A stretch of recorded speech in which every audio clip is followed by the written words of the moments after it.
Ya, sekarang lanjutkan di dua. Sahabat Mantep TV sudah standby. Di like, di subscribe, di share sebanyak mungkin untuk supaya mencegah sahabat-sahabat kita di luar sana tidak terpengaruh terhadap pemurtadan. Tidak membiarkan aku sendiri, berarti aku dan dia adalah dua. Kalau dia adalah dua, berarti dia bukan Tuhan Bapa yang menjadi manusia. Berbeda dengan konsep yang diajarkan oleh Paulus dalam Filipi 2 nomor 6, nomor 7, nomor 8, memang betul-betul Theos yang turun menjadi manusia. Kalau Yesus, dia bukan Bapa Elohim yang turun menjadi manusia. Nah, ini hal yang perlu dipahami, bahwasanya saudara Kristen mulai hari ini tuh harus sadar bahwa Yesus yang kalian orang Kristen sembah itu bukan anaknya Maria, itu bukan Yesus orang Yahudi. Tetapi Yesus yang diperkenalkan oleh Paulus kepada orang-orang Athena yang adalah agnostos theos. Siapa itu? Dewa yang disembah oleh orang-orang Athena secara turun-temurun, yang kemudian mereka tidak kenal. Paulus datang mengajarkan bahwa bahwa dewa yang kalian sembah itu adalah Kristus. Jadi Paulus sedang mengajarkan saudara-saudara Kristen menyembah kemudian dewa Athena dalam nama Yesus Kristus. Makanya nggak nyambung. Kalau saudara Kristen mengambil data-data tentang Yesus berkenan dengan ucapan-ucapan Yesus, itu nggak nyambung. Aku akan pergi dan kamu akan mencari aku, tetapi kamu akan mati dalam dosamu. Ke tempat aku pergi tidak mungkin kamu datang. Yesus ini kemana? Ke Bapa. Di rumah Bapakku banyak tempat. Nah, lagi-lagi ke Bapa. Artinya bahwa bukan Bapa yang jadi Yesus, tetapi Yesus benar-benar murni adalah utusan Tuhan untuk kaumnya Bani Israel. Nah, yang menjadi Yesus itu Theos. Filipi 2 nomor 6 nomor 7, Theos tidak mempertahankan keteosannya, melainkan mengosongkan dirinya, lalu mengambil rupa hamba, lalu menjadi manusia, lalu menjadi taat dan taat bahkan sampai taat di atas tiang salib. Jadi antara Yesus yang saudara Kristen sembah dan Yesus yang datang ke tengah-tengah Bani Israel itu adalah dua Yesus yang berbeda, Bang. Ini yang perlu dipahami. Sehingga ketika Anda hanya membawa, aku akan pergi dan kamu akan mencari aku, tetapi kamu akan mati. Ini ucapan Yesus kepada kaumnya Bani Israel. Kamu akan mati dalam dosamu. Kalau kamu apa? Kalau kamu tidak percaya kepada aku. Kalau aku ini siapa? Akulah dia. Dia siapa? Mesias yang kalian tunggu. Karena Yahudi sedang menunggu Mesias, bukan menunggu Tuhan. Begitu Yesus datang, dia mengatakan, akulah yang kalian tunggu, akulah Mesias itu yang kalian tunggu bertahun-tahun, berabad-abad, akulah ini orangnya. Nah, bukan berarti aku ini Tuhan, karena orang Yahudi itu sudah tamat tentang Tuhan. Di Yeremia 31 nomor 34, jelas dikatakan, jangan lagi kalian saling mengajarkan tentang Tuhan, sebab besar kecil kalian sudah mengenal aku, akulah Tuhanmu. Jadi tak ada lagi mengajarkan Tuhan. Orang Israel itu sudah tahu Tuhannya. Tuhannya itu maha besar, Tuhannya maha hidup, maha bijaksana, maha kuasa, maha mematikan dan seterusnya. Mereka sudah tahu. Jadi tidak mungkin Yesus datang dalam keadaan bayi orok, mereka ini Tuhan kita. Enggak. Kecuali orang Roma, orang Athena. Baru konsep itu betul, bahwa dewa mereka turun ke bumi jadi bayi, kemudian besar jadi sakti. Nah, itu konsep mereka. Tapi kalau Yesus, akulah dia, yang dimaksud adalah Mesias. Gitu, Bang. Baik, silakan Bang Ferdi. Baik. Nah, saya akan membuktikan Bang Suma secara alkitabiah ya. Karena ini kan kepercayaan orang Kristen Alkitab ya, seperti orang Muslim percaya dengan buku petunjuk mereka adalah Al-Quran. Nah, saya akan membuktikan secara alkitabiah. Kita harus tahu dulu sumbernya Yesus ini. Yang Bang Suma katakan itu betul, saya tidak mengatakan tidak betul. Betul, dalam keadaan sebagai manusia memang betul dia dikatakan utusan apa. Tetapi kita lihat dulu sumbernya Yesus ini berasal dari mana. Nah, tadi saya sudah buktikan dari atas kan. Nah, sekarang saya akan buktikan apakah Allah atau Bapa itu dan firman itu berbeda atau dia itu sendiri. Nah, saya akan buktikan ya. Dikatakan begini kan, di Kejadian 1 kan mengatakan begini. Pada mulanya adalah pada mulanya Allah menciptakan langit dan bumi kan. Di situ dikatakan pada mulanya Allah menciptakan langit dan bumi. Di Yohanes 1 mengatakan apa? Ayat 1. Pada mulanya adalah firman. Apakah Allah dan firman ini berbeda? atau satu? Nah, di jawabannya itu ada di Wahyu, Bang Sumah. Dikatakan apa di Wahyu 1 ayat 8? Ini perkataan Yesus. Yesus mengatakan, Aku adalah Alfa dan Omega, firman Tuhan Allah yang ada dan yang sudah ada dan yang akan datang, yang maha kuasa. Nah, di sini katakan Alfa dan Omega, artinya yang awal. Pada mulanya itu berbicara Alfa. Di Kejadian 1 ayat 1 mengatakan pada mulanya Allah menciptakan, itu berbicara Alfa. Di Yohanes 1 juga mengatakan pada mulanya adalah firman, itu juga berbicara Alfa. Makanya dia mengatakan, aku adalah Alfa dan Omega, firman Tuhan Allah yang ada dan yang sudah ada dan yang akan datang, yang maha kuasa. Nah, seperti itu. Jadi kita harus lihat sumbernya dulu. Ketika dia dalam keadaan sebagai manusia, betul saya katakan, dia dikatakan nabi, dia dikatakan utusan, bahkan dia dikatakan hamba Tuhan. Banyak ayatnya, dia dikatakan sebagai guru. Itu banyak ayatnya. Tetapi dia itu adalah Allah yang menjadi manusia dalam keadaan sebagai manusia sepenuhnya. Jadi waktu dia datang keadaan sebagai manusia, itu manusia sepenuhnya. Dari dia lahir sampai dia disalibkan, dia bangkit, itu keadaan manusia sepenuhnya. Makanya kan ada ayat-ayat yang mengatakan dalam keadaan sebagai manusia, dalam keadaan sebagai manusia. Artinya apa?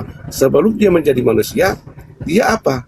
Nah, seperti itu Bang Suma. Terima kasih atas kesempatan yang diberikan.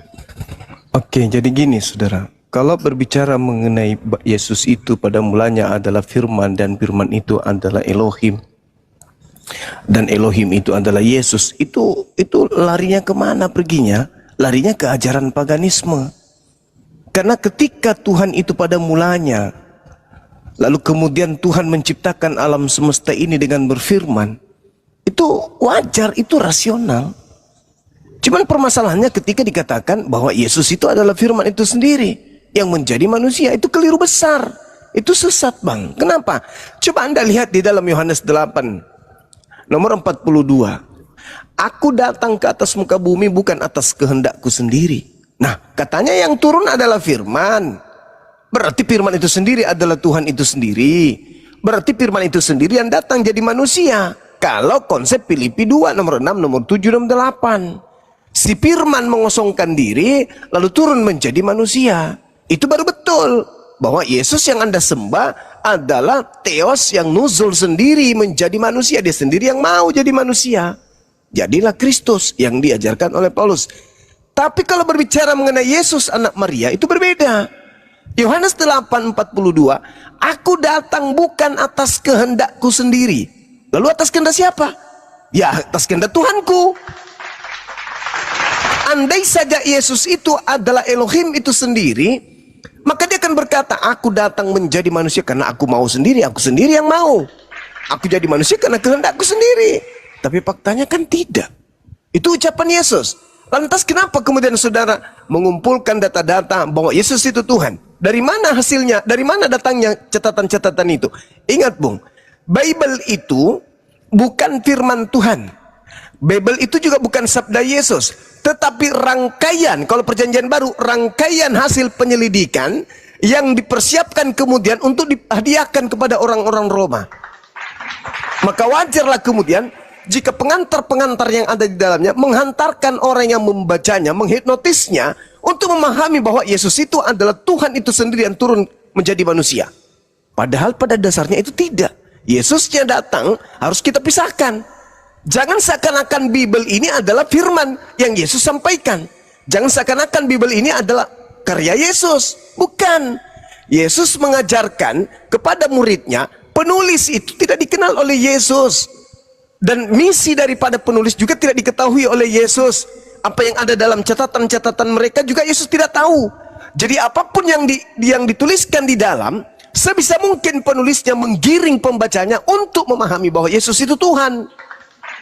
Padahal Yesusnya sendiri pada tempat yang berbeda mengajar kepada Bani Israel sebagai utusan. Apa buktinya? Coba kita lihat. Yohanes 17:8. Apa kata Yesus? Segala firman yang Tuhan berikan kepadaku telah aku sampaikan kepada muridku. Muridku telah menerimanya dan mereka sudah percaya bahwa engkaulah yang telah mengutus aku.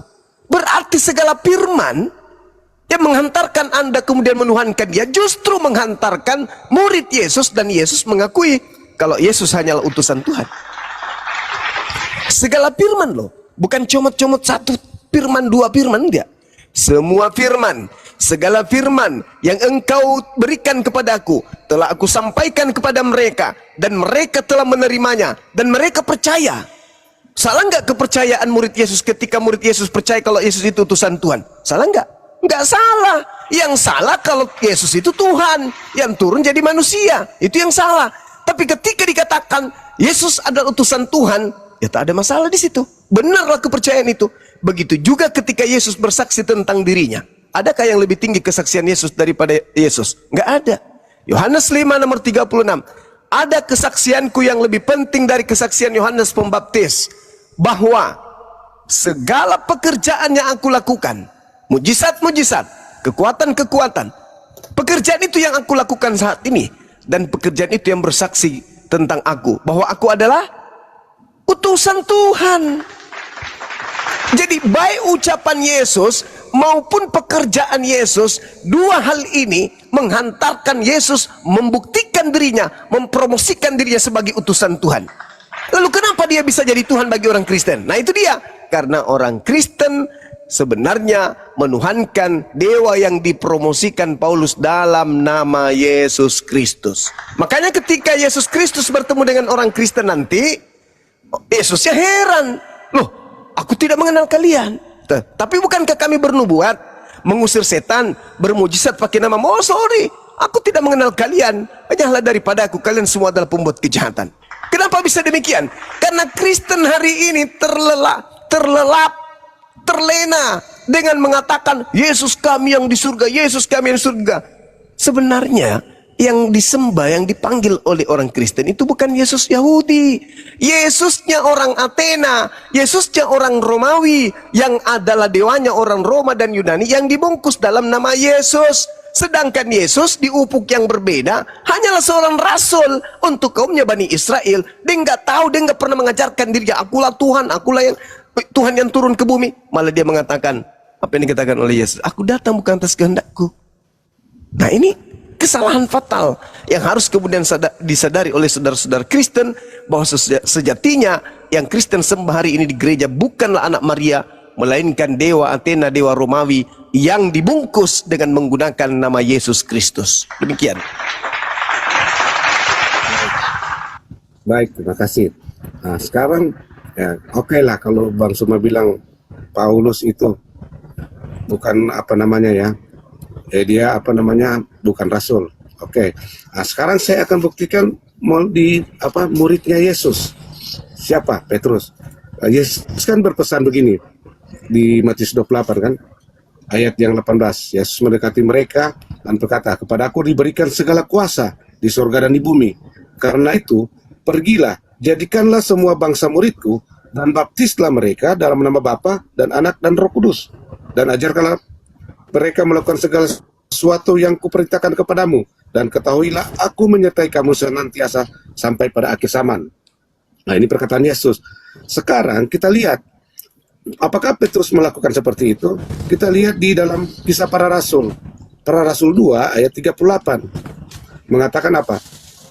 Jawab Petrus kepada mereka, bertobatlah dan hendaklah kamu masing-masing memberi dirimu dibaptis dalam nama Yesus Kristus untuk pengampunan dosamu, maka kamu akan menerima karunia Roh Kudus. Kenapa Petrus mengatakan membaptis dalam nama Yesus Kristus? Karena Petrus nangkap, Petrus ngerti yang dimaksud oleh Yesus.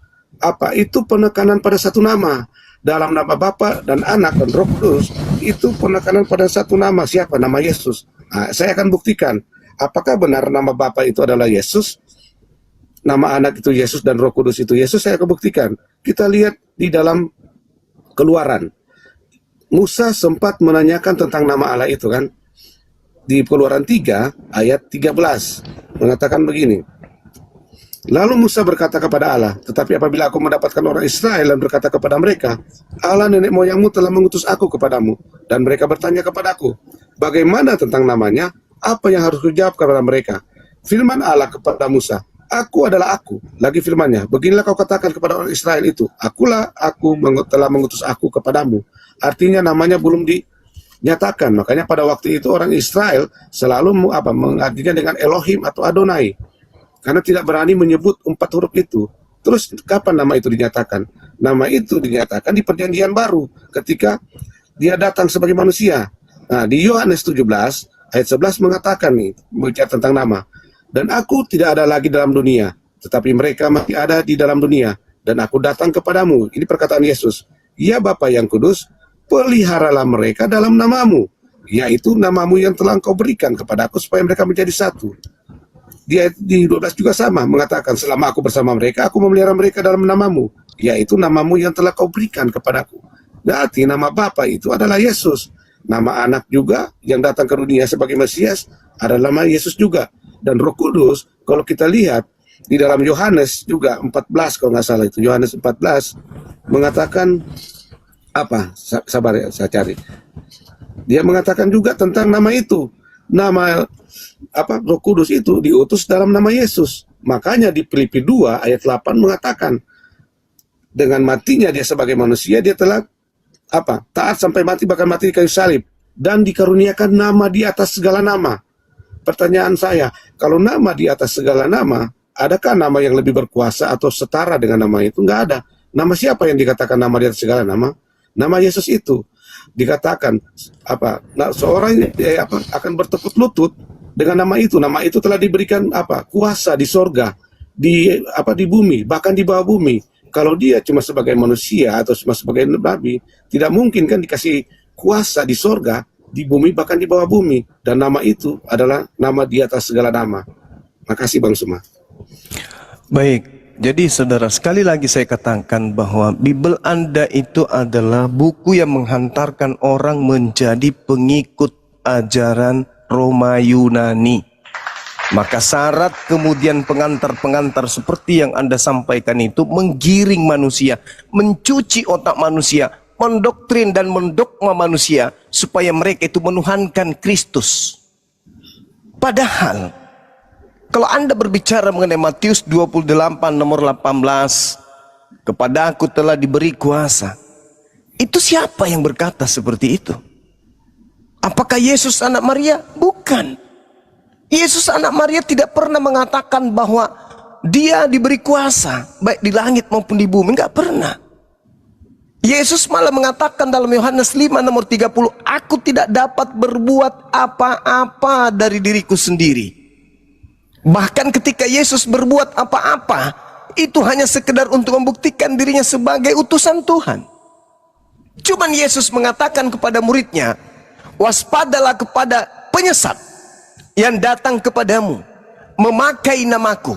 Jadi kalau Anda mengatakan nama Tuhan itu adalah Yesus, penyesat juga namanya Yesus. Waspadalah kepada penyesat, waspadalah agar kalian jangan disesatkan, sebab akan datang banyak penyesat dengan memakai namaku dan berkata akulah Mesias. Mereka akan menyesatkan banyak orang. Berarti penyesat itu juga datang memakai dengan nama yang sama. Siapa nama yang dipakai penyesat untuk menyesatkan? Nama Yesus. Apa gelarnya? Mesias. Berarti ada penyesat yang bernama Yesus Kristus atau Isa Al-Masih atau Yesua HaMasiah. Ada penyesat itu. Nah, sekarang permasalahannya di mana? Ketika kemudian saudara mengatakan dia yang keluar dari kubur, lalu kemudian mengajarkan kepada murid-muridnya, termasuk kepada Petrus. Saudaraku, justru Petrus yang menerangkan dalam khotbahnya kisah para Rasul 2 yang Anda sampaikan tadi. Tapi di data nomor 22, Petrus mengatakan orang Israel harus tahu. Orang Israel nih, bukan orang Kristen. Orang Israel harus tahu. Yang kumaksud adalah Yesus dari Nazaret. Dia adalah orang yang ditentukan oleh Tuhan untuk melakukan mujizat-mujizat, kekuatan-kekuatan dan tanda-tanda yang dahsyat yang dilakukan oleh Bapa, oleh Elohim melalui perantaraan Yesus. Jadi tak ada kuasa pada diri Yesus, tak ada. Segala mujizat, tanda-tanda, kekuatan yang dilakukan Yesus itu bukan Yesus yang melakukannya.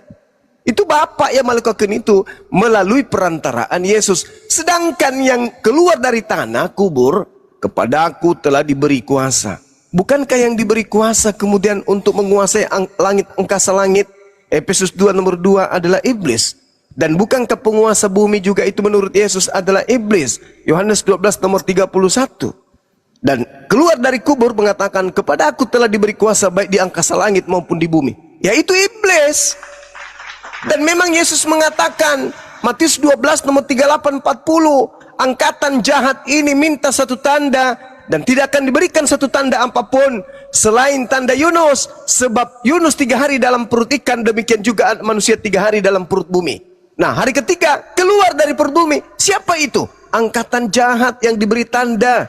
Lalu kemudian Yesus berkata dalam Yohanes 12:31, sekarang dunia dihakimi, sekarang juga penguasa dunia akan dilemparkan keluar. Sekarang itu kapan? Abad pertama. Dilemparkan keluar. Keluar dari mana? Keluar dari kubur. Kenapa bisa keluar dari kubur? Karena untuk tanda bagi angkatan jahat. Siapa yang percaya kepada kebangkitan yang keluar dari kubur? Orang Kristen. Kenapa bisa demikian? Karena orang Kristen percaya kepada orang Farisi. Percaya kepada orang Farisi yang mengajarkan bahwa pencipta langit dan bumi turun ke bumi menjadi manusia. Padahal yang diajarkan oleh orang Farisi kepada orang Athena dan orang Yunani, orang Roma, adalah agnostos theos. Bisa dibaca dalam Kisah Para Rasul 17 nomor 21, 22, 23. Bagaimana Paulus kemudian menghentikan penyembahan orang Athena pada saat itu dan berkata, dewa yang kamu tidak kenal yang kau sembah itu, inilah yang kuberitakan. Dewa yang kalian sembah selama ini, yang kalian tidak kenal kalian tidak kenal itu, inilah yang saya perkenalkan, inilah yang kuberitakan kepadamu, yaitu Yesus Kristus. Maksudnya, kalian yang selama ini menyembah dewa, di mana dewa itu kalian tidak kenal, di dalam kuil-kuil kalian, inilah yang saya ajarkan. Nama dewa kalian itu adalah Yesus Kristus. Makanya Natal masih dilakukan. Pohon Natal masih ada. Sinterklas masih ada. Ibadahnya hari Minggu. Makanannya masih babi. Tidak bersunat. Kenapa? Karena itu adalah tradisi-tradisi kecintaan orang-orang Athena dan orang Roma. Jadi Yesus ini cuma dipakai namanya doang. Lalu diambillah cerita-cerita dalam kitab kanonik. Wah, ini untuk Yesus, ini untuk Yesus. Yesus yang mana? Yesus yang kalian lantik menjadi Tuhan kalian, yang ngotot kalian sampai mati menuhankannya, itu bukan anak Maria. Itu cuma topeng doang. Sebenarnya yang kalian sembah itu adalah dewa Yunani dalam nama Yesus. Makanya Yesus berkata, waspadalah kepada penyesat yang datang kepadamu memakai namaku dan berkata, akulah Mesias. Mereka akan menyesatkan banyak orang. Berhasil nggak mereka menyesatkan banyak orang? Ya harus, karena Yesus sendiri yang menubuatkan. Mana orang yang banyak disesatkan dalam nama Yesus Kristus? Ya Kristen. Orang Islam tidak mungkin, Hindu Buddha nggak mungkin, ateis nggak mungkin, Yahudi apalagi. Satu-satunya kandidat orang banyak yang disesatkan dalam nama Yesus Kristus, ya Kristen. Makanya ketika Anda bertemu Yesus nanti, apa kata Yesus? Oh sorry lah, aku tidak mengenal kalian. Lalu Yesus mana yang kami panggil? Ya iblis. Yang datang dalam nama Yesus, yang keluar dari kubur, yang datang kepada Paulus, yang di Pulau Patmos. Itulah mereka penyesat itu yang datang menyamar-nyamar menjadi Yesus. Akulah Sambingtan Timur, akulah Tunas Daud, akulah Sambingtan Timur Tunas Daud, akulah Yesus Kristus. Itu siapa yang datang kepada Paulus itu? Itu bukan anak Maria. Makanya saudara, banyak Injil apokripa, banyak cerita-cerita yang setara dengan Lukas, Markus, Matius, Yohanes yang ditolak. Kenapa? Karena tidak berkesesuaian dengan kepercayaan orang Roma, orang Yunani. Kenapa lolos 4 kitab ini? Karena sesuai, ada mirip-miripnya dengan konsep orang Roma, Yunani. Tapi sama nggak konsepnya dengan orang Yahudi? Enggak dong. Mana ada Tuhan turun ke bumi jadi manusia, jadi bayi dan seterusnya. Kalau mau jadi manusia, kenapa nggak kayak Adam, langsung dewasa? Kenapa nggak kayak Melkisedek, tanpa ayah, tanpa ibu? Kenapa harus kemudian dia jadi bayi dulu? Untuk apa dia jadi bayi? Jadi sekali lagi saya katakan saudara, sekuat apapun saudara berargumentasi, ujung-ujungnya Anda hanya mencomot-comot ucapan-ucapan yang katanya ucapan Yesus Yahudi, padahal pada endingnya yang kalian, yang saudara-saudara Kristen ingin promosikan itu adalah dewanya orang Athena dalam nama Yesus. Demikian. Baik, makasih Bang Sumaya. Terima kasih kesempatan ya berdialog dengan Bang Suma. Ternyata saya berdialog dengan Bang Suma tidak seperti yang saya bayangkan ya. Artinya, saya lihat galak-galak banget ya. Tapi luar biasa. Makasih Bang. Sama-sama. atas Lanjut. kesempatan ya. Ya. Nah, saya cuma satu lagi saya mau cuma membuktikan ya. Tadi kan perkataan Bang Suma mengatakan Yesus tidak dapat berbuat apa-apa kan.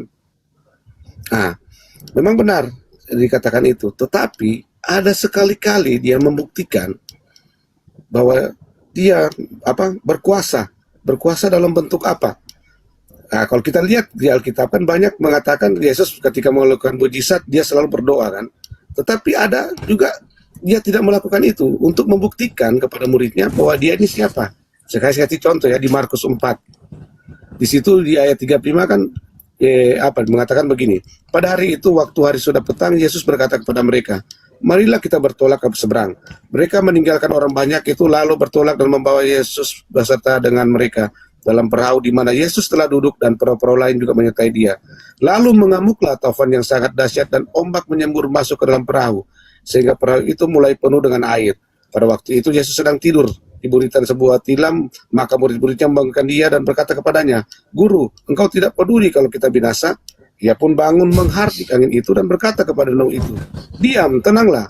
Lalu angin itu reda dan danau itu menjadi teduh sekali. Lalu dia berkata kepada mereka, mengapa kamu begitu takut? Mengapa kamu tidak percaya? Mereka menjadi sangat takut dan berkata seorang kepada yang lain, siapa gerangan orang ini sehingga angin dan danau pun taat kepadanya? Nah, apa yang saya mau jelaskan di sini, Bang Suma? Yesus sekali-sekali dia selalu berdoa kepada Bapa kan ketika melakukan mujizat. Nah, ini dia melakukan sendiri. Artinya dia mau membuktikan kepada murid-muridnya bahwa dialah memang Allah yang menjadi manusia. Maka dia berkata begini, mengapa kamu begitu takut? Mengapa kamu tidak percaya? Artinya bahwa yang berada dalam dia itu adalah Mesias. Mesias dalam konteks Yesaya mereka tahu berbicara Mesias atau anak Allah itu berbicara tentang Allah itu sendiri yang datang. YHWH itu sendiri yang datang. Makanya mereka menolak Yesus waktu dia mengatakan apa? Dia itu Mesias atau anak Allah, bahkan berusaha untuk membunuhnya. Nah, itu terjadi juga tergenapi juga di Yohanes 1 kan, yang dia datang kepada milik kepunyaannya, tetapi mereka tidak menerimanya. Nah, seperti itu Bang Suma. Terima kasih. Oke, saudaraku. Jadi gini, ketika dasar pijakan kita menuhankan Yesus hanya gara-gara hal seperti itu, Ulangan 13, apabila di tengahmu muncul seorang nabi atau seorang pemimpi dan ia memberitahukan kepadamu suatu tanda atau mujizat, dan apabila tanda atau mujizat yang dikatakan kepadamu itu terjadi, lalu ia membujuk, marilah kita mengikuti menyembah kepada ilah lain dan seterusnya. Artinya kata Ulangan 13 ada muncul nabi, pemimpi palsu pun bisa bermukjizat. Itu dalil. Dan justru Yesus juga mengatakan, waspadalah sebab Kristus palsu akan datang melakukan tanda-tanda yang dahsyat dan mukjizat-mukjizat. Tujuannya sekiranya mungkin menyesatkan orang banyak, orang pilihan. Jadi bagi orang Yahudi, mujizat-mujizat seperti yang dilakukan oleh Yesus tidak menghantarkan mereka mengatakan Yesus itu Tuhan. Karena Tuhan itu maha dahsyat, Tuhan itu maha besar, Tuhan itu maha kuasa. Loh kok cuman menghardi badai dibilangnya kemudian, oh Tuhan ini. Itu sama halnya Anda seperti orang Athena, sama seperti orang Yunani. Makanya dalam Kisah Para Rasul 14 nomor 11 nomor 12, ketika Paulus datang di tengah-tengah mereka, mereka kemudian mengatakan apa? Ini dewa kita sudah turun menjadi manusia. Jadi Paulus dianggapnya dewa Hermes. Karena Paulus melakukan mujizat-mujizat tanpa berdoa. Sehingga mereka, imam dewa Athena, datang kemudian dewa Zeus, imam dewa Zeus, datang mempersembahkan lembu kepada Paulus. Kenapa? Karena Paulus menurut mereka ini pasti dewa, ini pasti dewa. Inilah yang terjadi kepada saudara. Anda melihat Yesus di dalam Markus yang Anda sebutkan tadi, kemudian dia menghardik, kemudian angin, tenang, diam. Lalu anginnya diam. Lah gimana nggak diam? Dia utusan Tuhan. Tuhan tidak membiarkan aku seorang diri. Aku selalu bersama dengan Tuhan karena aku senantiasa melakukan apa yang berkenan terhadap dirinya. Itu kata Yesus. Jadi kalau dia mengatakan diam, jangankan mengatakan diam, matahari disuruhnya tenggelam pun tenggelam. Tapi bukan berarti dia Tuhan. Namun bagi orang Roma, Yunani dan pengikutnya, hal-hal seperti ini itu dianggap sebagai hal yang luar biasa yang hanya bisa dilakukan oleh Tuhan. Padahal saudaraku, Yesus sendiri mengatakan dengan mulutnya, aku tidak dapat berbuat apa-apa dari diriku sendiri. Aku tidak bisa berbuat apa-apa dari diriku sendiri. Itu kata siapa? Kata Yesus. Terus kenapa Anda masih memaksanya untuk menjadi Tuhan? Karena sejatinya yang Anda maksudkan dia harus Tuhan itu dewa Athena, bukan Yesus anak Maria. Kalau Yesus anak Maria sudah mengatakan, aku tidak dapat berbuat apa-apa dari diriku sendiri. Lalu saya ini kenapa bisa bermujizat? Bisa jalan di atas air, bisa kemudian orang lumpuh sembuh. Kenapa bisa? Padahal itu aku tidak bisa dari diriku. Ternyata dari sang sumber, Bapa yang mengutus aku. Dialah yang melakukan pekerjaannya melalui aku. Begitu juga Petrus mengatakan itu. Orang-orang Israel harus tahu, yang kumaksud Yesus, yang ditentukan oleh Tuhan untuk menjadi perantara bagi manusia dan Tuhan, yang melakukan mujizat, tanda-tanda dan kekuatan yang dilakukan oleh Tuhan melalui perantaraan Yesus. Udah jelas-jelas seperti itu pun. Tapi lagi-lagi saudara saya berfilsafat seperti filsafatnya orang Yunani. Apa itu? Dewa turun ke bumi, bermukjizat, menghardik badai, menyembuhkan orang buta, menyembuhkan orang tuli dan seterusnya. Itu dewa. Maka bagi orang Kristen, kejadian-kejadian seperti itu adalah kejadian yang hanya bisa dilakukan oleh Tuhan. Tapi bagi orang Yahudi, bagi orang Islam, hal-hal seperti itu di Islam, di Al-Quran dikatakan Nabi Isa alaihissalam mengambil tanah liat, lalu meniup tanah liat itu. Lalu apa yang terjadi? Tanah liat itu berubah menjadi burung, hidup.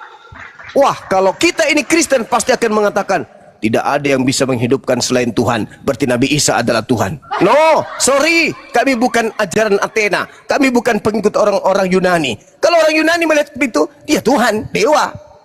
Tapi kalau kami umat Islam, sesakti apapun manusia di atas muka bumi ini, dia bisa memindahkan kemudian kelaminnya Pak Bom mempindah ke jidatnya, tak akan membuat kita menuhankan orang tersebut. Itu hanya sihir, itu hanya mukjizat yang luar biasa, bukan Tuhan. Karena Tuhan tidak mungkin memiliki kelemahan. Sedangkan yang Anda baca tadi, Yesus kemudian di atas perahu tidur. Lalu apa yang terjadi? Yesusnya tidur. Masa Tuhan tidur? Oh, biar dia tidur Bang Suma. Yang penting dia bisa tenangkan badai. Itu buktinya ada Tuhan. Tidak, kawan. Itu Anda melakukan itu karena Anda sudah terhipnotis, sudah disesatkan oleh ajaran pagan Roma Yunani.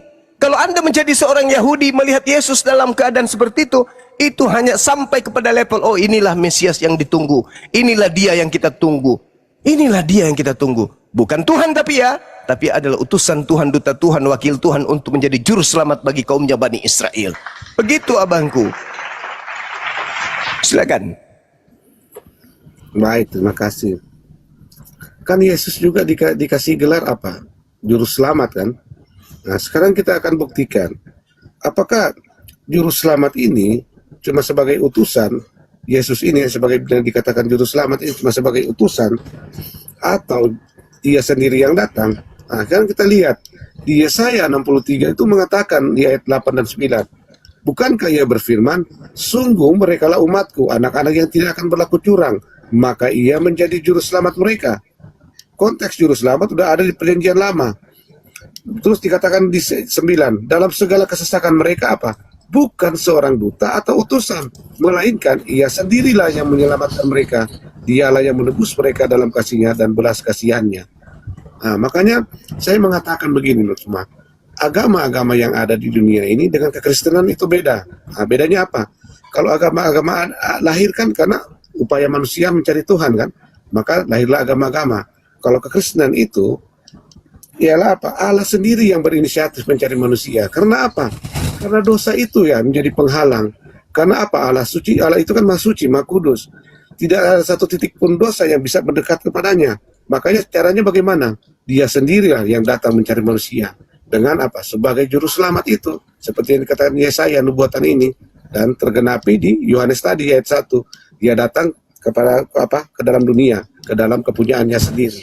Nah, itu bagaimana menurut Bang Suma? Saudaraku, Yesaya 63, dalam segala kesesakan mereka bukan seorang duta. Pada hari ini telah lahir. Lahir apa? Manusia, seorang. Firman itu telah menjadi seorang. Bukan seorang manusia, bukan seorang duta, bukan seorang utusan. Berarti bukan Yesus. Yesus utusan. Hidup kekal itu adalah mereka mengenal Yesus Kristus yang engkau utus. Berarti Yesus utusan. Setelah dia menjadi utusan, apa yang katakan oleh Yesus? Coba kita lihat di dalam Yohanes 4 nomor 34. Makananku adalah melakukan pekerjaan apa yang diperintahkan oleh Bapa untuk aku kerjakan. Berarti bukan duta, bukan utusan, tapi Bapa itu sendiri. Aku tidak dapat berbuat apa-apa dari diriku sendiri. Apa yang kukerjakan adalah apa yang diperintahkan oleh Bapa untuk aku kerjakan. Makanya dikatakan dalam segala kesesakan bukan seorang duta, bukan seorang utusan, melainkan Tuhan itu sendirilah yang menyelamatkan mereka. Dialah yang menebus mereka dalam kasih-Nya dan belas kasih-Nya. Dia mengangkat, dia menggendong mereka selama dari zaman purbakala. Jadi Yesus itu sesuai dengan khotbah Petrus. Orang Israel, saya ulang lagi nih. Orang Israel harus tahu, yang kumaksud adalah Yesus dari Nazaret, seorang yang ditentukan oleh Tuhan untuk sebagai perantara yang melakukan kemudian tanda-tanda, kekuatan, mujizat yang dilakukan oleh Elohim melalui perantaraan Yesus, bukan Yesus. Makanya Yesaya 63 nomor 9 itu Anda bawa, Anda supaya saudara saya ini sadar, oh ternyata bukan Yesus. Yesus hanya perantara doang. Yang melakukan semua mujizat itu adalah Bapa, Sang Elohim. Makanya kalau kita lihat dalam kitab Yeremia 31 nomor 34, apa yang dikatakan kemudian di sana? Dan tidak usah lagi orang mengajar sesamanya atau mengajar saudaranya dengan berkata, kenallah Tuhan. Tidak usah lagi. Sebab mereka semua besar kecil mengenal aku. Demikianlah firman Tuhan. Sebab aku akan mengampuni dosa mereka dan tidak lagi mengingat dosa mereka. Jadi buat apa nembus dosa? Lawang Tuhan sendiri mengatakan, jangan lagi orang mengajarkan kepada orang lain, kenallah Tuhan. Sebab mereka telah mengenal aku. Makanya orang Yahudi itu bang, tidak ada lagi mereka itu mengatakan, yang mana ya Tuhan ya? Oh ini telah lahir Tuhan kita. Ada yang kayak gitu. Orang Yahudi sama seperti umat Islam. Mereka bersaksi tiada Tuhan selain Allah. Shema Israel Adonai Eloheinu Adonai Ahad. Tapi kalau orang Kristen berbicara, mana Tuhannya umat Islam? Mana? Mana Tuhannya Yahudi? Mana? Enggak ada memang. Karena yang Anda cari adalah makhluk. Sementara Tuhan yang kami sembah bukan makhluk. Bagaimana mungkin bisa kami tunjukkan sesuatu yang bukan makhluk kepada saudara? Tuhan kami tidak serupa dengan makhluk.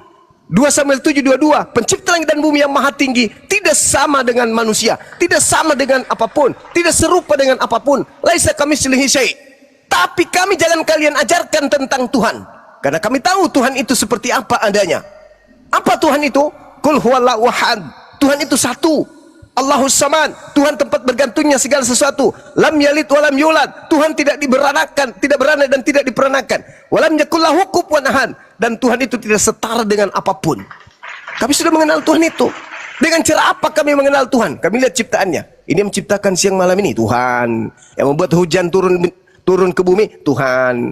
Yang membuat gunung Tuhan. Yang membuat bumi Tuhan. Yang membuat air Tuhan. Yang menghidupkan Tuhan. Yang mematikan. Ngapain lagi kami mencari Tuhan-Tuhan selain daripada hakikat yang telah menciptakan segala ini?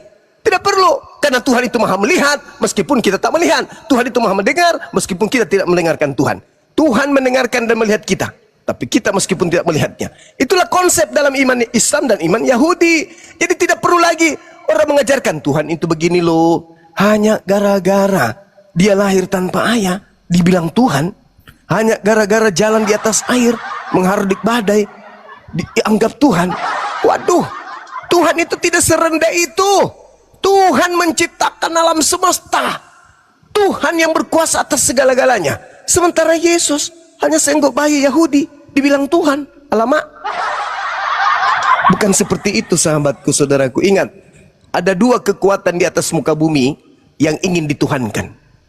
Yang pertama, Tuhan asli. Yang kedua, iblis. Di dalam Lukas 4 nomor 6 nomor 7, iblis acap kali menjadikan Yesus sebagai kelinci percobaan. Selalu mencoba Yesus supaya Yesus ini jatuh.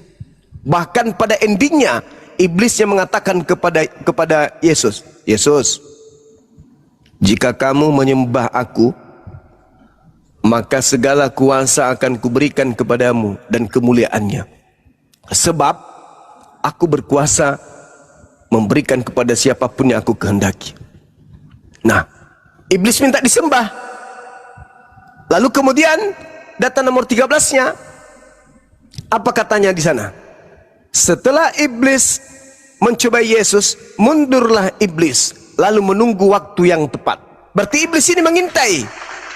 Iblis mengintai waktu yang tepat, waktu yang tepat. Nah, ada kejadian dalam Lukas 22 di nomor 52-53. Ketika orang-orang Yahudi kemudian ingin menangkap Yesus, apa kata Yesus? Sangkamu aku ini penyamun, sampai kau datang membawa pedang dan pentungan. Padahal setiap hari kamu melihat aku mengajar di bait suci, tapi kau tidak menangkap aku. Tetapi saatmu sudah tiba, dan saatnya kuasa kegelapan. Artinya iblis tadi mengintai mana saat aku bisa bereaksi kemudian ini. Nah, pada saat kemudian orang-orang bersekongkol ingin mencelakai Yesus, itulah kesempatan yang digunakan oleh iblis untuk masuk. Makanya dirasukinya lah Yudas, dibuatlah kemudian imam kepala membuat kesaksian palsu, tipu musyiat, bla bla bla dan seterusnya. Untuk apa? Untuk melenyapkan Yesus. Kenapa Yesus harus dilenyapkan? Karena iblis ingin tampil dengan memakai nama Yesus.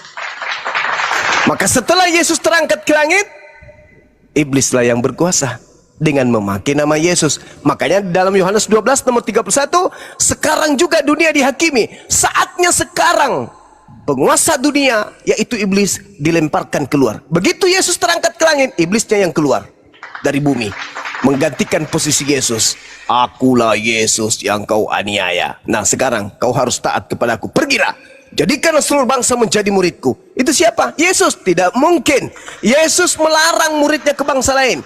Matius 10 nomor 5 nomor 6, Yesus berpesan kepada ke-12 muridnya agar jangan ke bangsa lain, tetapi pergilah kepada domba-domba yang sesat dari umat Israel.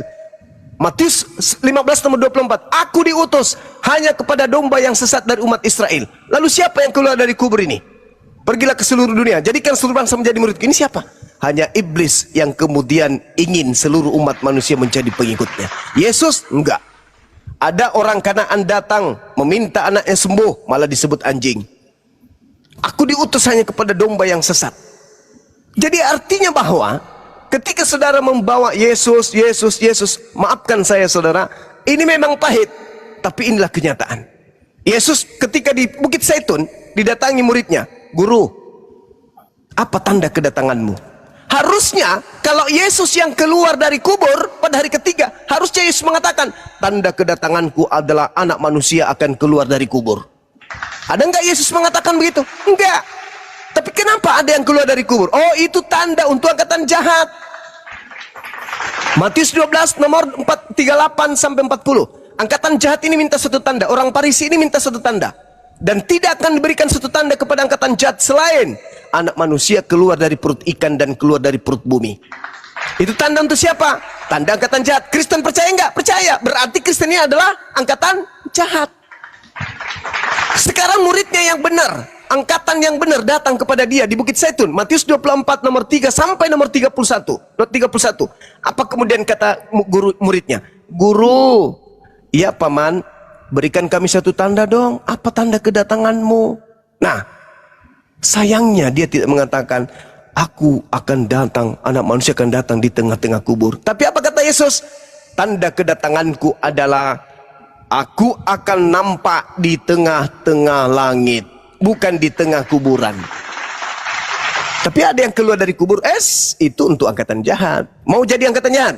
Kalau mau, percaya sama yang keluar dari kubur. Tapi kalau kamu angkatan benar, percaya bahwa aku akan datang dengan membawa tanda. Di tengah langit, seluruh manusia akan melihat aku. Jadi itu perbedaannya. Nah, sekarang Kristen duduk di mana? Kristen duduk di angkatan jahat. Memang perih, memang pedih. Lalu siapa lagi kalau bukan kami yang mengingatkan saudara-saudara kami Kristen? Kami harus mengingatkan itu. Meskipun saudara tidak suka, kalian mengatakan kita ini penghujat, keras dan seterusnya. Demi untuk meluruskan besi yang bengkok, maka keras pun dibutuhkan. Terakhir, ketika Yesus berkata, waspadalah agar kalian jangan disesatkan. Nah, ini kenapa saudara-saudara Kristen tidak mau perhatikan itu? Waspadalah agar kalian jangan disesatkan, sebab akan datang banyak penyesat memakai namaku dan berkata, akulah dia, akulah Mesias. Kenapa itu tidak diperhatikan? Mereka akan menyesatkan banyak orang. Apakah itu terbukti? Terbukti. Kalau tidak terbukti berarti Yesus membohong. Maka saudara, coba itu direnungkan. Silakan. Ya, baik. Nah, seperti yang tadi Bang Suma katakan kan, bahwa Yesus cuma diutus untuk Bani Israel. Nah, tetapi ada ayat mengatakan kan, karena begitu besar kasih Allah akan dunia ini sehingga dia mengutus akan dunia ini, dikatakan sehingga dia memutuskan anaknya yang tunggal. Anaknya yang tunggal itu siapa? Ini katakan itu kan Yesus. Nah, kalau Anda tadi mau mengatakan apa namanya itu tadi karena diutus kepada bangsa Israel, terus seperti yang contoh itu kepada perempuan itu, dan dia mengatakan apa, tidak patut memberikan roti kepada anjing kan. Tetapi kalau kita lihat dari ending cerita itu, Yesus menolong orang itu, karena dalam konteks itu kita lihat Yesus menguji tentang keimanan itu. Makanya dia mengatakan apa, besar imanmu, dia mengatakan seperti itu kan. Dan dari kata anjing itu mengangkat derajat dia menjadi apa, ibu. Dan kalau kita lihat di Alkitab, Yesus cuma mengatakan 2 orang dengan sebutan ibu, perempuan itu dan siapa, Maria. Artinya apa? Memang dia juga diutus. Bahkan ada ayat yang mengatakan bahwa sejak semula Allah telah menunjukkan rahmatnya kepada bangsa-bangsa lain. Artinya memang udah ada juga keselamatan untuk bangsa lain melalui siapa? Yesus itu yang datang sebagai selamat itu.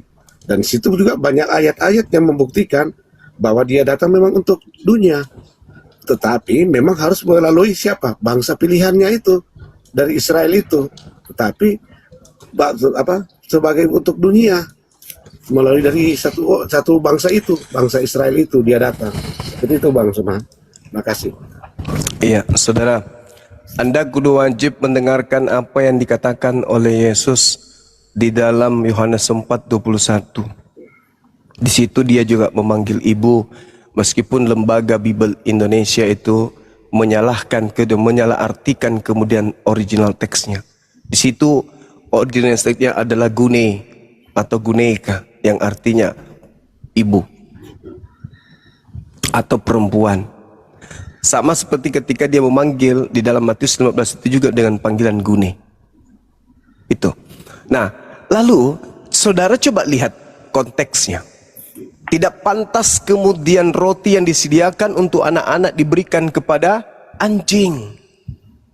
Anjing. Apa kata ibu itu? Nah, ini yang dikagumi oleh Yesus.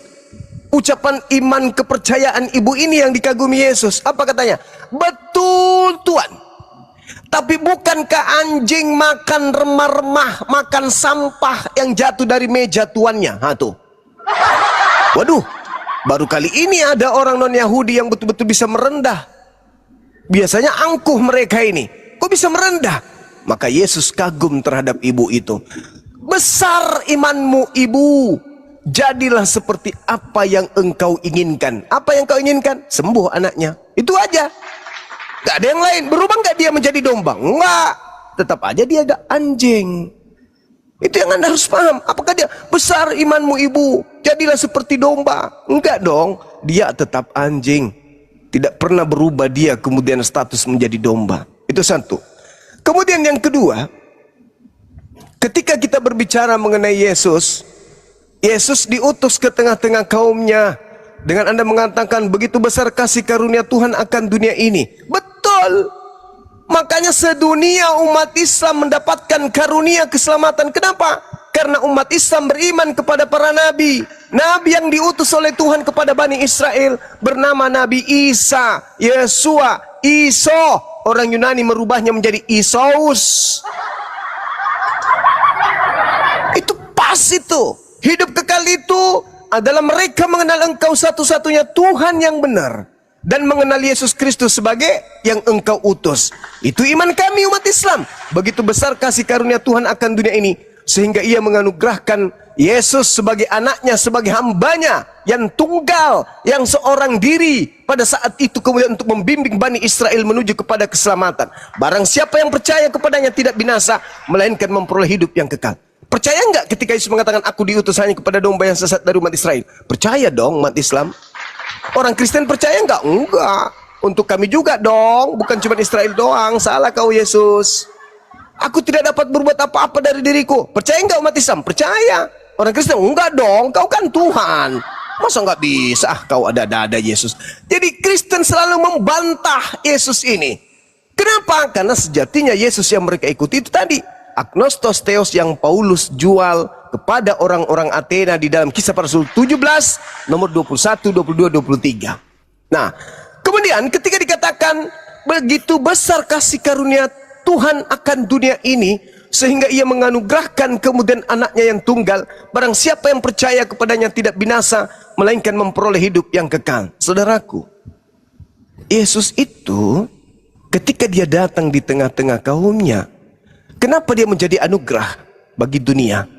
Karena dia mengajarkan kepada kaumnya, hei Bani Israel, Yohanes 16 nomor 7 sampai nomor 15. Masih banyak yang ingin aku ajarkan kepadamu, tapi kalian belum sanggup untuk menanggungnya.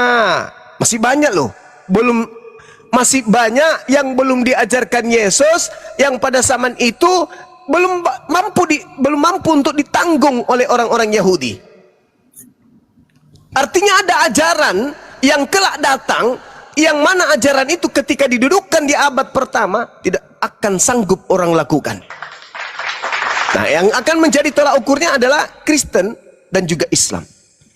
Kira-kira ajaran di Kristen yang tidak bisa ditanggung di abad pertama oleh orang Yahudi itu apa? Semuanya bisa. Tak ada yang berat. Makan babi. Berat nggak? Enggak. Katanya di Matius 15 murid-murid makan babi katanya. Lalu apa? Ibadah minggu. Apa beratnya? Malah meringankan. Karena kalau hari Sabat tak boleh ngapa-ngapain, tak boleh ada kehidupan. Nah, sedangkan hari Minggu berpesta pora, nyanyi-nyanyi, ke mall, bisa, gampang.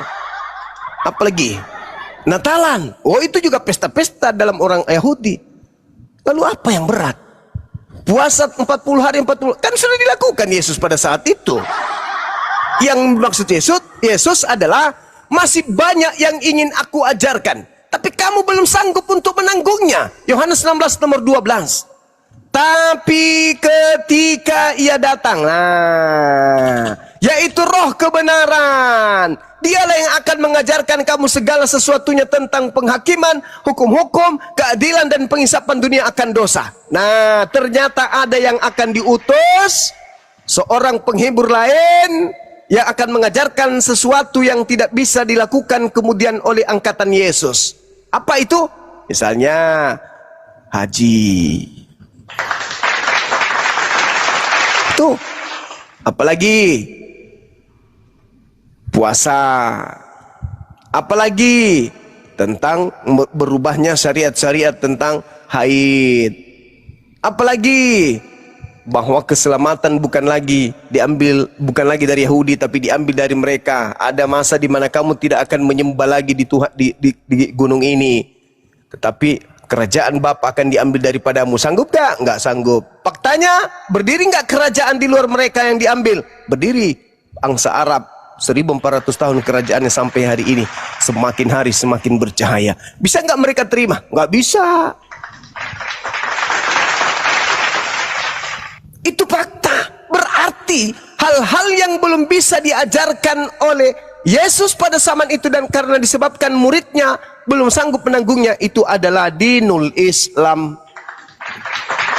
Maka dikatakan begitu besar kasih karunia Tuhan. Kenapa? Karena Yesus diutus kepada Bani Israel untuk memberikan tanda-tanda, simbol-simbol, kode-kode alam kepada Bani Israel, bahwa ada masa di mana ajaran akan diambil, kerajaan Tuhan akan diambil daripadanya. Makanya dikatakan dalam Matius 23, ada aku rindu kemudian untuk mengumpulkan kalian, wahai Yerusalem, Yerusalem, tetapi kamu tidak mau mendengarkan aku. Maka apa kata Yesus? Lihatlah, rumahmu ini akan ditinggalkan dan akan menjadi sunyi. Itu terbukti nggak sampai hari ini? Terbukti. Rumahmu ini akan ditinggalkan, akan menjadi sunyi. Dan aku berkata kepadamu, mulai sekarang kamu tidak akan melihat aku lagi, hingga kamu berkata, diberkatilah dia yang datang dalam nama Tuhan. Sunyi menjadi sunyi sampai hari ini, yang ada hanya peperangan di sana. Kerajaan Tuhan akan diberikan kepada satu bangsa yang menghasilkan buah kerajaan itu. Apa buah kerajaan? Pertama, sujud. Kerajaan Elohim memerintahkan kemudian orang-orang yang ada kerajaannya sujud. Yesaya 66 nomor 23. Sabat menjadi sabat berganti sabat, bulan berganti bulan, akan tetapi seluruh manusia akan datang kepadaku untuk sujud di hadapanku. Kerajaan siapa yang melanjutkan buahnya? Islam. Apalagi puasa, apalagi sholat, sujud, semua sunat, haramkan babi dan seterusnya. Buah-buah kerajaan itu diberikan kepada bangsa lain yang akan menghasilkan buah kerajaan tersebut. Itu di mana? Agama Islam. Makanya Yesus dikatakan begitu besar kasih karunia Tuhan akan dunia ini, sehingga dia menganugerahkannya supaya orang yang percaya tidak binasa melainkan peroleh hidup yang kekal. Kami percaya kepada Yesus Kristus. Dia adalah utusan Tuhan yang datang ke tengah-tengah kaumnya Bani Israel, lahir tanpa ayah, mengajarkan hikmat Injil dan Torah agar Bani Israel kembali kepada hukum Tuhan yang datang kepada Nabi Musa alaihissalam. Tapi kami tidak percaya kalau Yesus itu mati untuk nebus dosa-dosa orang Roma dan orang Yunani. Segera begitu, Bung. Sorry, kepanjangan. Silakan. Baik. Tadi Bang Suma mengatakan bahwa Yesus hanya diutus kepada domba-domba. Tetapi ada ayat-ayat juga mengatakan bahwa dia juga ada lagi padaku domba-domba lain yang bukan dari kandang ini. Artinya bukan cuma dari Israel juga. Dia terpanggil juga untuk domba-domba yang lain.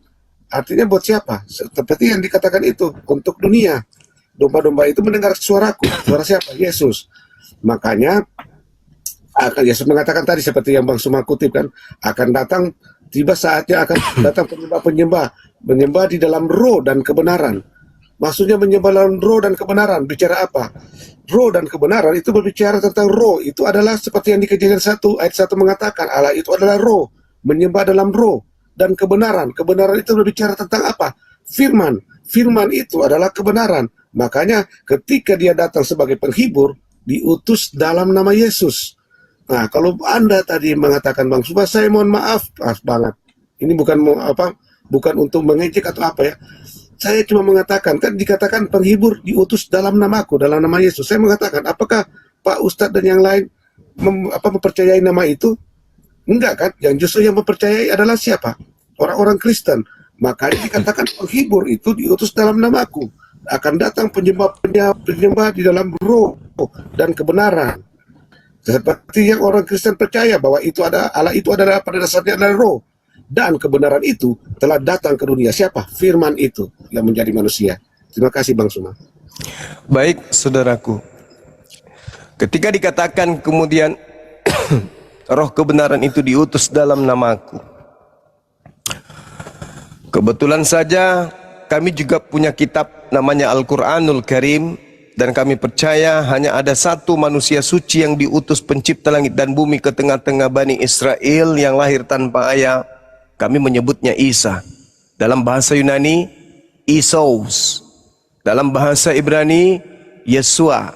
Dalam bahasa Aram, Iso. Datang kepada kaumnya dan berkata nih, Wa iskala Isa bin Maryam, ya Bani Israel, Inni Rasulullahi ilaikum musaddiqan lima baina yadaya minat Torah wa mubashiran birasuli ya'ti min ba'di ismuhu Ahmad. Nabi Muhammad diceritakan kemudian dalam Al-Quran, sudah Yesus atau Isa alaihissalam dalam pandangan Islam sampaikan kepada kaumnya Bani Israel, wahai Bani Israel, aku datang kepadamu mengajarkan dan membenarkan Torah yang ada pada dirimu dan menyampaikan bahwa akan datang setelahku seorang rasul yang diutus bernama Ahmad. Simple itu kawan, simple. Itu yang pertama. Kemudian yang kedua, menyembah dalam ruh dan kebenaran. Kalau menyembah dalam ruh bukan berarti menyembah roh. Karena menyembah roh itu adalah ajaran pagan, ajaran animisme. Menyembah dalam ruh maksudnya khusyuk. Jangan mencontoh kepada orang-orang Yahudi, orang-orang Parisi, ahli Torah, kata Yesus. Mereka kemudian menduduki kursi Musa. Mereka mengajarkan tentang Torah, tapi cuma di mulut, bukan di hati, bukan pada ruhnya. Jangan kau ikuti mereka. Jadi menyembah dalam ruh itu maksudnya khusyuk dalam beribadah. Bukan karena ria, bukan karena pamer, bukan karena mau dibilang, bukan karena mau dikatakan orang-orang hebat, orang beriman, orang-orang percaya, enggak. Tapi mereka benar-benar menyembah dalam ruh, artinya benar-benar tunduk, berserah diri, ikhlas karena Allah, bukan karena ria. Dalam kebenaran, maksudnya apa? Benar-benar melakukan sebuah rutinitas ritual keagamaan berdasarkan firman Tuhan, bukan dibuat-buat. Ketika dia sholat Jumat ada perintahnya, ketika dia kemudian salat tarawih ada perintahnya, ketika dia sholat Isya ada perintah, salat zuhur ada perintah, puasa ada perintah, berinfak ada perintah, bersedekah ada perintah, tolong menolong ada perintah. Kebenaran jangan dibuat-buat sendiri. Minggu mana kebenarannya? Ibadah minggu. Makan babi mana kebenarannya? Tidak bersunat mana kebenarannya? Menyembah Yesus mana kebenarannya? Gak ada kebenaran. Ke gereja mana kebenarannya? Tak ada kebenaran. Jadi yang dimaksud Yesus dalam ruh dan kebenaran adalah kalian benar-benar khusyuk menyembah kepada Tuhanmu sesuai dengan apa yang diperintahkan oleh Tuhan kepadamu. Itulah penyembah kepada Tuhan dalam ruh dan kebenaran. Bukan menyembah roh. Kalau menyembah roh itu ajaran pagan. Wahyu 5 nomor 6. Aku melihat binatang, anak domba seperti disembelih, bertanduk 7, bermata 7. Itulah ketujuh roh Tuhan yang diutus ke bumi. Itu yang mau disembah, bukan. Bukan menyembah roh itu animisme, ajaran politeisme itu.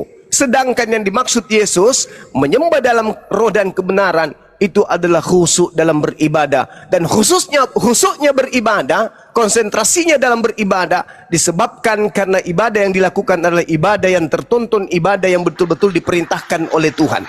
Bukan asal-asalan. Contoh, misalnya sholat Jumat, ada tuntunannya.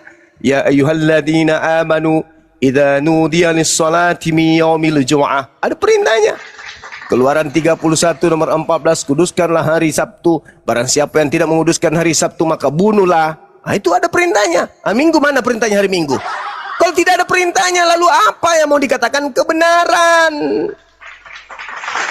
Tidak sesuai.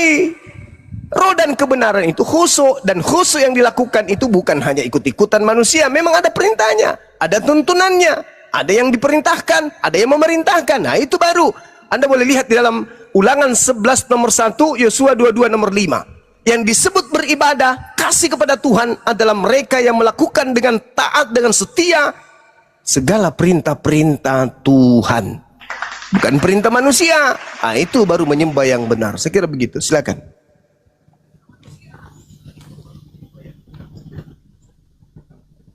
Baik. Seperti yang Bang Suma bilang kan, bahwa kita sebagai orang Kristen tidak melakukan seperti yang dilakukan ya. Nah, contoh makanan haram dan melakukan ibadah tidak di hari Sabtu. Itu kenapa? Saya kasih contoh begini, kayak di Kisah Para Rasul. Kenapa sampai dikatakan, memang saya setuju banget yang Bang Suma bilang, di perjanjian lama, di zaman orang Israel itu, di zaman hukum Taurat, memang itu tidak boleh makan makanan haram dan beribadah di hari Sabat itu. Tidak boleh melakukan pekerjaan apapun. Saya setuju itu. Ada ayatnya.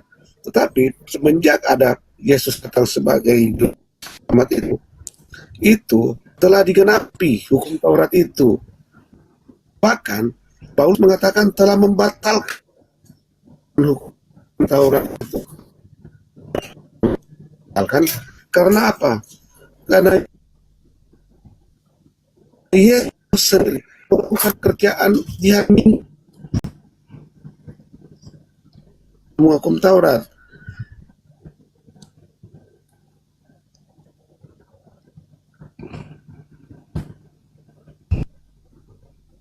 apa? Cek Hanya di dalam suaranya hilang ya. Suaranya Bang Ferdi. Wah, marah ini, marah Yalah. Tuhan ini.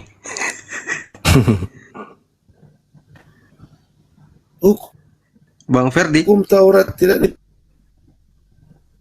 lagi. ya, signal Makanya beli. pada waktu itu Petrus ketika di Kisah Rasul, terus ketika kedengarannya Belum Bang, masih Masih putus-putus. signal Masih putus-putus. Coba cek. oh iya koneksi buruk ini di sini tulisan. Ah, udah bagus, sudah bagus. Tadi sampai membatalkan hukum Taurat. Iya. Ya, sampai tadi Paulus membatalkan hukum. Membatalkan hukum Taurat artinya itu Ya, itu tidak bertentangan. Artinya tidak bertentangan dengan Yesus yang datang menggenapi. Kenapa? Karena Yesus sendiri melakukan itu. Di hari Sabat, Yesus apa? Dia memetik gandum beserta apa? Beserta murid-muridnya. Bahkan dia mengatakan dia adalah Tuhan atas hari Sabat itu. Nah, itu makanya Paulus mengatakan dia telah membatalkan. Artinya apa? Semua tergenapi di dalam Yesus. Tuntutan hukum Taurat itu diganti dengan apa? Hukum kasih. Makanya dia mengatakan kan hukum yang terutama seperti di Markus itu. Ketika ada orang bertanya, orang Saduki bertanya kan, mana yang terutama? Dia mengatakan, dengarlah, hai orang Israel, Tuhan Allah kita, Tuhan itu Esa. Baru dia mengatakan kan, hukum yang pertama apa? Kasihlah Tuhan Allahmu dengan segenap hatimu, dengan segenap kekuatanmu, akal budimu. Terus hukum yang kedua, kasihlah sesama manusia. Dan dia mengatakan seluruh hukum Taurat itu telah termasuk di hukum kasih itu. Artinya apa? Ketika kita mau makan apapun bisa, karena Petrus juga melakukan itu ketika disuruh oleh Tuhan. Kalau kita baca di Kisah Para Rasul, bahkan Petrus bilang dia tidak berani makan karena ini adalah haram. Tapi apa yang Tuhan katakan, apa yang telah dinyatakan Tuhan oleh apa yang halal dikatakan halal, dan Petrus disuruh makan. Artinya apa itu? Artinya apa? Konsep semua tentang Yesus itu udah untuk seluruh dunia. Itu berbicara sebenarnya apa? Buat semua untuk seluruh dunia. Makanya dia kasih konsep seperti itu, menyuruh makan apa? Petrus memakan makanan itu. Artinya bahwa konsep juru selamat itu untuk seluruh dunia. Dengan seperti itu dia suruh makan. Kalau kita baca di Kisah Para Rasul itu, semua itu ditulis oleh apa? Untuk menyatakan tentang apa? Penginjilan tentang Yesus untuk ke seluruh dunia. Seperti itu, Bang Suma. Terima kasih. Oke, saudara. Jadi gini, tadi ada satu yang ketinggalan terkait dengan domba yang lain, domba di luar kandang.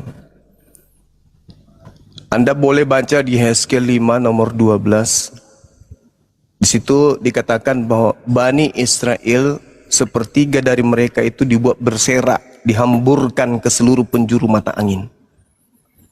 Sedangkan yang disebut domba, Yeremia 50 nomor 17, itu hanya keturunan Yakub.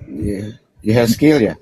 Ya, domba adalah keturunan Yakub. Jadi kalau bukan keturunan Yakub, bukan domba. Nah, keturunan Yakub itu dihamburkan ke seluruh penjuru mata angin.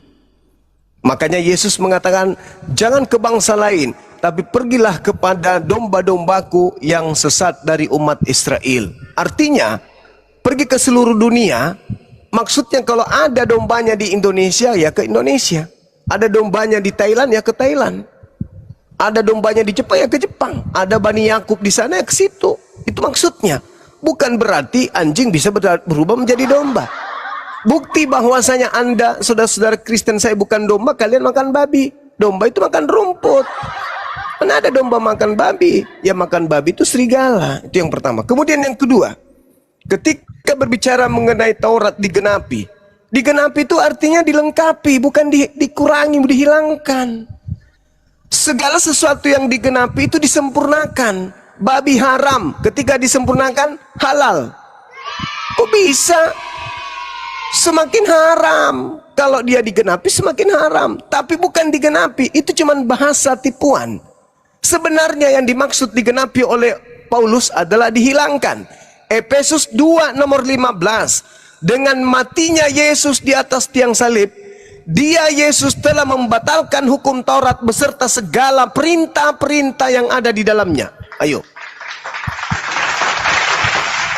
Digenapi. Untuk apa digenapi tapi dihilangkan? Maksudnya digenapi itu dihapuskan, lalu diganti dengan ajaran kasih. Itu yang kedua. Yang ketiga, saudara Kristen kita itu harus cerdas untuk menelaah kasus ini, khususnya hukum Taurat.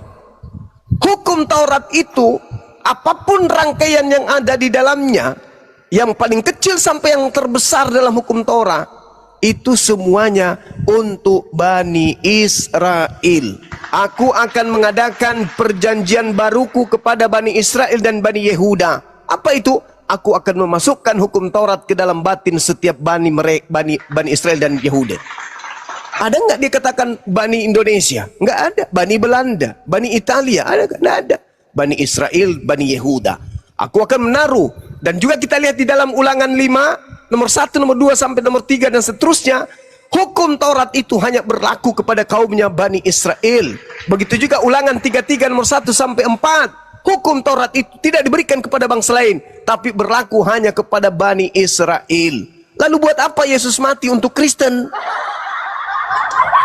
Oh, kami sekarang sudah bisa makan babi, Bang. Anda memang Bani Yakub, Bani Israel? Enggak sih. Lah, tak pernah kalian itu diharamkan babi untuk kalian. Mau ada hukum Taurat, tidak ada hukum Taurat, tidak ngaruh kepada Kristen. Karena hukum Taurat itu bukan untuk Kristen. Jadi kalau orang Yahudi hari ini tidak makan babi, karena hukum Taurat memang untuk mereka. Dan hukum Taurat bagi mereka tidak pernah dihilangkan, tidak pernah dihapuskan, tidak pernah digenapi menurut pandangan Kristen.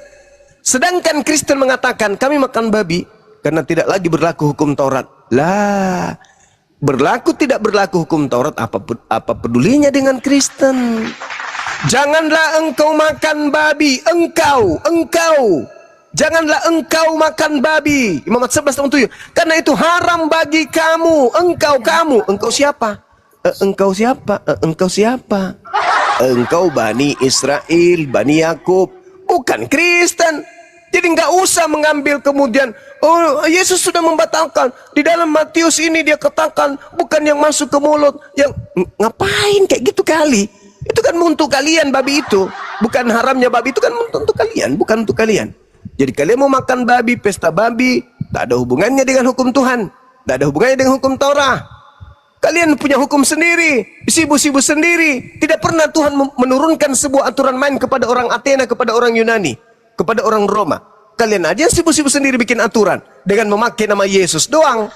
Bikin aturan-aturan sendiri, ibadah minggu, bla bla bla, dan seterusnya, bikin aturan sendiri. Itulah yang dikatakan kemudian Yesus, percuma mereka memuliakan aku dengan mulutnya, padahal yang mereka lakukan adalah perintah manusia. Itu, saudara. Jadi ketika kita berbicara bahwasanya hukum Taurat itu sudah dibatalkan atau digenapi, ya itu ucapan siapa? Untuk ucapan Paulus kepada siapa? Kepada non-Yahudi. Galatia 1:15, aku diutus kepada orang-orang non-Yahudi. Galatia 2:8, aku diutus untuk orang-orang yang tidak bersunat. Berarti tidak nyambung Paulus. Kamu membatalkan hukum Taurat kepada orang yang memang bukan hukum Taurat untuk mereka. Aneh. Aku diutus kepada non-Yahudi. Terus untuk apa kamu batalkan hukum Taurat kepada non-Yahudi? Emang Taurat untuk mereka? Jadi itu cuma ngeprank doang. Paulus itu cuma ngeprank. Oh, kita sudah bisa lagi dong makan babi. Emang sejak kapan nenek moyangmu dilarang makan babi sama Tuhan? Gak ada hukum Taurat datang kepada non-Yahudi. Gak ada. Tidak ada, jangan makan babi. Oh, kami makan babi sekarang, Bang. Kenapa? Karena Taurat sudah dibatalin. Gimana itu? Kapan itu kalian punya nenek moyang dilarang makan babi sama Tuhan? Larangan makan babi hanya berlaku kepada Bani Israel, Bani Ismail. Hanya dua. Di luar daripada itu, mau makan babi mau tidur dengan babi, tidak ada urusan. Kenapa sibuk-sibuk? Tak ada hubungannya. Kami juga sudah tidak bersunat lah. Memang sejak kapan perintah sunat datang kepada kalian? Jadi inilah kemudian kelucuan demi kelucuan yang dipertontonkan oleh ajaran yang dibawa oleh dari Athena, dari Roma, yang dibawa Belanda masuk ke Nusantara.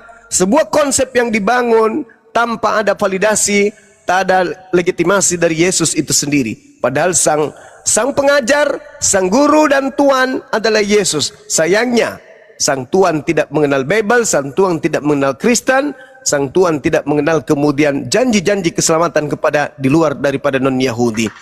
Saya kira begitu saudaraku, mudah-mudahan apa yang saya sampaikan itu bisa bermanfaat minimal kepada diri saya sendiri. Silakan. Ya, makasih Bang. Ini juga Sama-sama.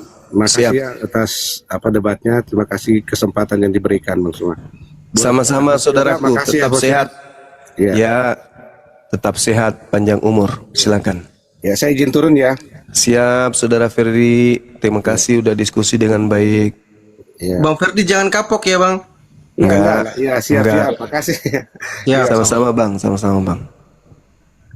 makasih Bang Ferdi.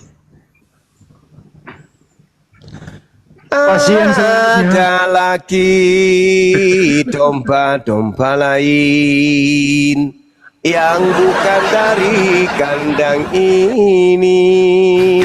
Domba-domba itu harus kutuntun juga, dan mereka akan mendengarkan suaraku, dan mereka akan menjadi satu kawanan dengan satu gembala. Nama gembalanya mungkin salah satunya adalah Bang Suma.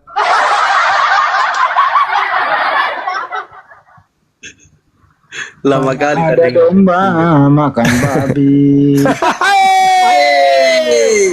Masuk lagi lapet dak. Mana bisa. Mana bisa domba makan babi. Domba makan rumput. Bang Heri, le Heri, Kristen le. Bang Heri, le Heri sudah naik. Bener juga ya, enggak ada domba makan babi ya, yang makan babi segala. Iya. Barang nggak gua itu banyak, itu ada aja itu bahasa lu. Giginya itu nggak cocok untuk daging. Ya cocoknya rumput, kapurung, bubur Manado. Izin Bang Zuma, tadi yang percuma mereka memuliakan aku, yang Matius 15:9 itu ya, percuma mereka beribadah kepada Iya. aku. Oh iya, siap. Betul. Bang Heri monitor. Bang Heri Kristen agamanya atau Muslim Bang? Atau Islam? Dari tadi orang ngomong kok, orang dari tadi jawab. Matin Saya nggak ya dengar. bendre mbak. Ya Matin Roy. Mungkin Matin Roy. Dewasa Dendre pernah bicara tuh ke si Geji. Dendre pernah bicara saudara Heru. Saya punya agama. Kadang-kadang hari Senin Islam, hari Selasa Hindu, hari Jumat ateis. Tergantung siapa yang undang saya makan. Itu namanya agama tergantung kebutuhan. Masolang generasi. Mak Jeko si setimuna. Awe kasina. Ayo teman-teman Kristen, tadi banyak yang menggebu-gebu ini. Jengkel dengan narasi Bang Zuma. Silakan yang teman-teman Kristen. Silakan kirim permintaan. Jangkut Masih jengkel panas. apa? Berdata ki kita bos. Biasa kok jengkel itu kalau asumsi doang, berfilsafat doang. Itu Bunda Maret canda sering nyimak kalau Bang Zuma narasi itu. Saha. Maret, Bunda Maret yang kemarin itu. Oh. Yang ribut itu waktu Bang Zuma naik. Banyak kali. Konon bro. anak-anaknya itu nama bulan semua. Anak pertamanya itu Januari. Yang kedua Februari. Sorry lade.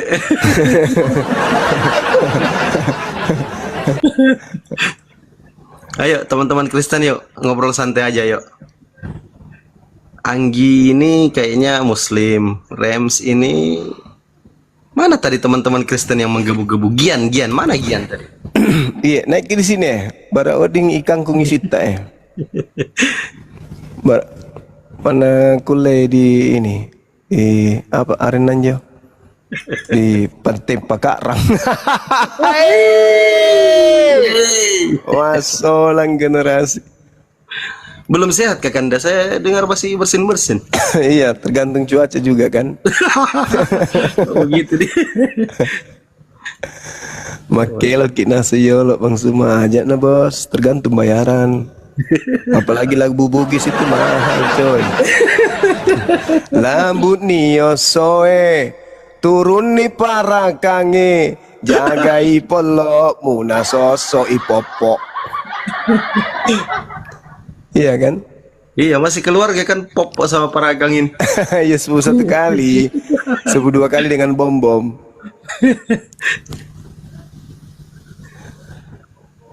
Mana nih, Oh, teman-teman? tadi lucu filsafat menghantam filsafat tadi. Wah, gila betul-betul.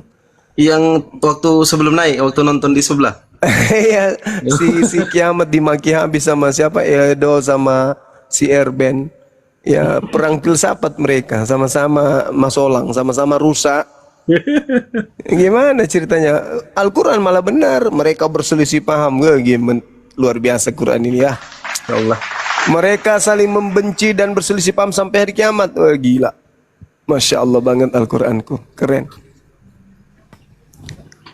Malam ini sampai kiamat itu mereka selalu berselisih paham. Hajar-hajaran, yang benar yang mana sih gitu. Edis menghajar siapa itu, RK, si Elia, Rudi Yohanes. Tapi Edis terakhir mengakui loh, Tuhan Yesus itu bertuhan. Artinya Edis sudah mengakui Tuhannya ada dua. Itu malah asah. Tuhan bertuhan,